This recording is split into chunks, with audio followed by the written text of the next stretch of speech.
In September 2021, the biggest bank in America wrote a check for $175 million. It was buying a small startup, and the 4.25 million young customers that startup said it had. Real names, real emails, a whole generation ready to bank with Chase. There was just one problem. 14 out of every 15 of those customers did not exist. The woman who sold them was 28 years old, a Forbes 30 Under 30 star. She had turned a spreadsheet and a reported $18,000 into a $175 million lie. And around the time one of her own engineers refused to help fake the numbers, she reportedly warned, "We do not want to end up in orange jumpsuits." She was right to be worried. This is the story of how the most sophisticated bank on earth bought 4 million people who were never real, and how it all came apart the moment someone finally tried to send them an email. Her name is Charlie Javis, and here's the part everyone forgets. At the start, she was not lying about anything. Javis was sharp, Wharton Sharp, one of the best business schools in the world, and she picked a real, hated problem: the FAFSA, the form every American family has to fight through to get help paying for college. It is long, it is baffling, and every year billions of dollars in aid go unclaimed because people simply give up. So around 2016, at just 24, she built a company to fix it. She called it Frank, as in being frank, being honest, cutting through the nonsense. And it worked. Students used it. The press adored the story, a young woman taking on a broken government system for broke 18-year-olds. And in 2019, Forbes put her on its 30 Under 30 list. But this was the late 2010s, when Silicon Valley worshipped the young founder, and fake it till you make it wasn't a warning.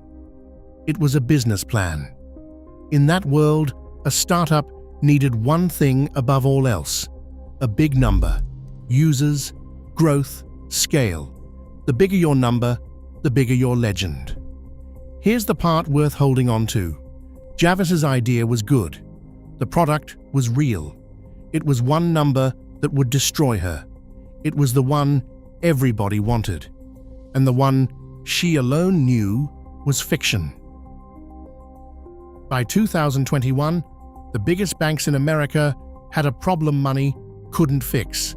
They were old, and so were their customers. The next generation, students and 20-somethings, were not walking into branches.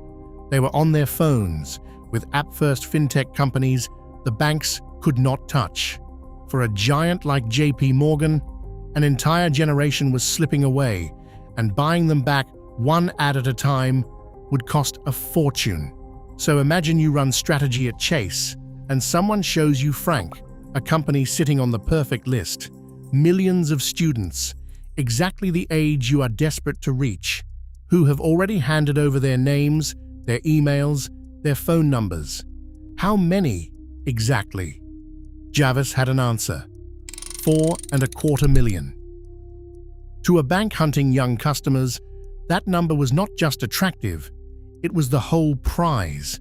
And that matters, because JPMorgan did not stumble into this deal. It wanted what Frank was selling, badly. And so, in September 2021, it did exactly what you'd do. It bought Frank for $175 million. Understand what JPMorgan thought it was buying. Not the app, the data. A direct line to 4 million future customers. Do the math on that price. $175 million split across 4.25 million customers comes to about $41 a head, less than a night out, for a customer you might keep for life. For a bank, that's a bargain. For Javis, it was life-changing. She personally walked away with over $21 million and was promised another $20 million to stay on. Up to $45 million for a woman not yet 30. So stick a pin in that number, because before this story is over, JPMorgan will be cutting checks for Charlie Javis again. Just not the kind you'd ever expect. They didn't just buy her company, they made her a managing director, one of the most senior titles on Wall Street. She had gone from a college idea to Wall Street royalty in about 5 years. She had won. There was only one thing standing between Charlie Javis and that money. Before the deal could close, JPMorgan's due diligence team, the people whose whole job is to make sure a deal isn't too good to be true, wanted to do something completely reasonable. They wanted to see the 4.25 million customers and check they were real. It should have been the easiest test in the world to pass. And Javis knew better than anyone that she was going to fail it, unless she cheated. So how do you show a bank 4 million customers you don't have? Javis's real number, the actual count of people who'd signed up and handed over their details, was not 4.25 million. According to prosecutors, it was fewer than 300,000. She hadn't padded the number. She had invented 93% of it. To cover that gap, she and her right hand, Frank's chief growth officer, a man named Olivier Amar, ran the cover-up on 2 tracks. First, she needed a list that looked real, so she went to Frank's own director of engineering and asked him to create what's called synthetic data, a fake data set, built to look like millions of genuine users. He asked whether it was legal and refused. He reportedly testified he would not do anything illegal. It was around this push for fake data that Javis made her now infamous remark about orange jumpsuits. But she didn't stop. She found someone who would say yes, an outside university professor she knew from her Wharton days. She reportedly paid him around $18,000, less than the price of a used car. And he built her a list of 4.25 million completely invented people. Fake names, fake addresses, and, crucially, fake birthdays, because the bank wanted to be sure these students weren't underage. Sit with that ratio. $18,000 to manufacture 4 million human beings out of thin air. That was the key to $175 million. And here's where it should have fallen apart, because JPMorgan was not naive.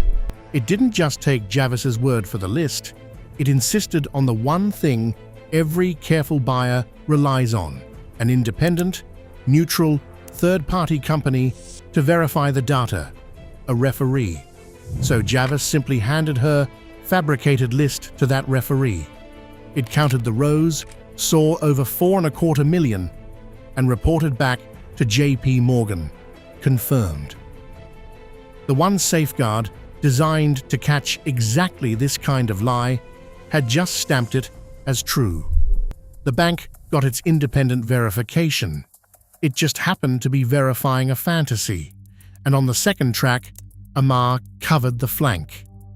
In case anyone at the bank ever picked a name at random and tried to check it, they wanted real students on hand, so they bought some, over $100,000 to a data broker for a list of 4.5 million real students, an insurance policy made of human beings, then $75,000 more to bolt on the emails and phone numbers that list was missing. It worked. Every safeguard JPMorgan built to stop exactly this passed it, one by one, like a rigged inspection. The lawyers signed. The money landed. Charlie Javis had gotten away with it. But if you think you know how this ends, you don't. Because a $175 million fraud was not undone by the FBI. It wasn't a whistleblower. It was undone by an email. Here's the thing about 4 million people who don't exist. They're wonderful, right up until you try to talk to them. After the deal closed, JPMorgan did the most ordinary thing a bank does with a new list of customers. It tried to market to them. It took the customer data it had paid $175 million for, and it sent out a batch of emails. They bounced. Not a few. Almost all of them. The bank sent its campaign to hundreds of thousands of these supposed customers, and, according to the SEC, it reached almost no one. Reporting later put the failure rate around 70%. The addresses were junk. The people were phantoms. You cannot email a name a professor typed into a spreadsheet. And that's when the first real question landed. If these customers can't answer an email, are they even there? JPMorgan pulled the thread, and the whole thing unraveled. By January 2023, the bank had shut Frank down completely and sued Charlie Javice for fraud.